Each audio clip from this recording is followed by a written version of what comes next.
Trading में losses की एक बड़ी वजह ये भी है कि आप सिर्फ इंडिकेटर्स पर डिपेंड होकर ट्रेड कर रहे होते हो, जबकि सच ये है कि प्राइस कभी भी इंडिकेटर्स को देखकर मूव नहीं करती, लेकिन इंडिकेटर्स प्राइस को देखकर मूव करते हैं। इसका मतलब ये है कि जब तक आपका इंडिकेटर आपको सिग्नल देता है तब तक प्राइस उस लेवल से मूव हो चुकी होती है। और जो रिटेल ट्रेडर्स होते हैं वो भी यही करते हैं कि वो अपने इंडिकेटर के सिग्नल का वेट करते हैं, तब तक स्मार्ट मनी अपना काम कर चुकी होती है। तो बेहतर ये है कि आप सिर्फ इंडिकेटर्स पर डिपेंड होकर ट्रेड ना करो, बल्कि आप मार्केट स्ट्रक्चर सीखो और लिक्विडिटी जोन्स देखो कि लिक्विडिटी कहाँ रखी हुई है, और उसके अलावा आप हाइज और लोज देखो, हाइज और लोज मार्क करना सीखो। जब आपको ये सब चीज़ें पता चल जाती हैं तो आप सिर्फ इंडिकेटर्स के ऊपर डिपेंड करना छोड़ देते हो।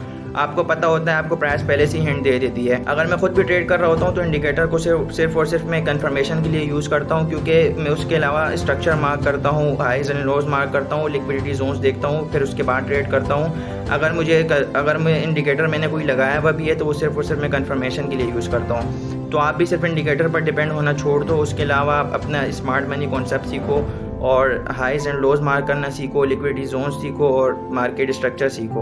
अगर आप ये सब सीखोगे तो आप सिर्फ इंडिकेटर के ऊपर डिपेंड होना छोड़ दोगे। And follow SBR trade for more technicals.